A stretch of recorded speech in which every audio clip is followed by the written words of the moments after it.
Hello and welcome to another episode of the Foot Geekz. My name is CJ and I'm the podiatrist here at Foot Solutions in Vancouver. Today we'll be talking about diabetic foot care.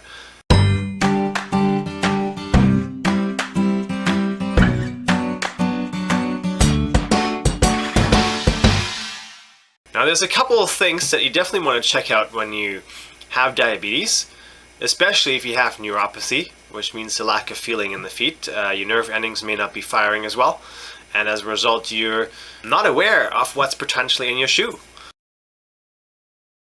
There's shoes that have been found with different objects inside, including razor blades, nails, and maybe even a thumbtack and stuff like that, that could potentially be harmful to your foot if you step on that all day long and don't feel it.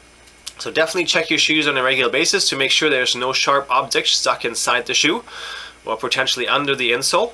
If you have removable insoles, take those out once in a while to make sure there's nothing that's hidden underneath. Also, check your feet on a daily basis. If you do take your shoes off at the end of the day, make sure that there's no bleeding spots on the foot and there's no cuts or abrasions that could potentially lead to infection down the road. So check your feet on a daily basis.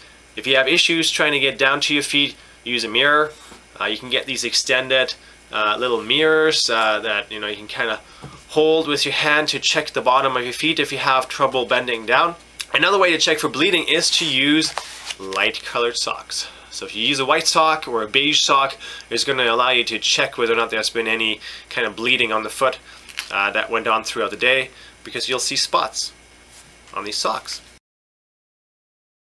If you use foot files, make sure you use something that has kind of more of a sandpapery type feel to it, because the fact is that if you're using sharp knife type files which have obviously the ability to take off very thick heavy callousing, you may end up cutting yourself, and that's not a good idea. You must use a foot file. Do use one with sandpaper, or better yet, seek out the advice from a local foot care nurse who can help you out with that, or a chiropodist or a podiatrist that can pare down these calluses for you so that you don't risk an infection.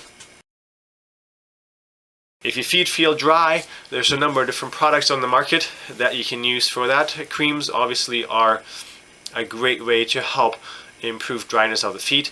If you have creams with urea content, those help to really moisturize the foot a lot better. So the ultrasound right here is a cream that has urea in it to help improve moisturization. These ones are also foam based. What's nice about them, they will really quickly absorb into your skin. I usually don't recommend really applying creams in between toes if you have diabetes, just to make sure that there's no moisture kind of building up in between them.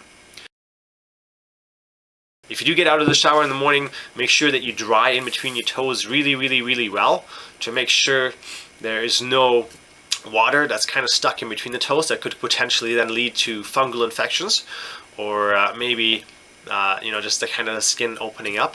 So I definitely recommend to dry really well in between your toes when you get out of the shower. If you have issues with pressure on the top of your foot, or your foot swells a lot, one of the things you can use is elastic laces. Now elastic laces help improve the stretchability of the upper. When you use a regular lace, obviously that lace is not really going to give a whole lot, whereas with an elastic lace, and this is one here, as you can see, I can pull it apart. It's going to expand with the swelling of the foot. I also usually don't recommend using slip-on shoes, because slip-on shoes can put pressure on the dorsal pulse. So that's a pulse that runs down the top of your foot. Now imagine this is your foot, not my hand, because these are your toes.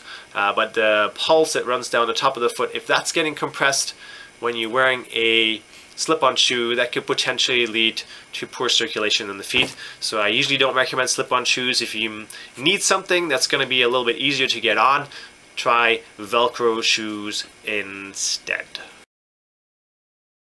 And one more thing, to ensure a proper fit of the shoe, make sure you have about a finger width of space at the end of the shoe, between the longest toe and the end of the shoe.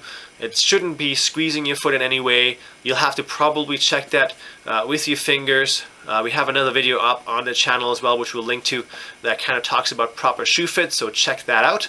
But really what you want to do is make sure there's nothing squeezing the foot, there's nothing pressing on the toenails, especially the big toenails, because ingrown nails could potentially also lead to infection, so we don't want to have that happening. And you want to just make sure that you have lots of wiggle room for your toes in the front.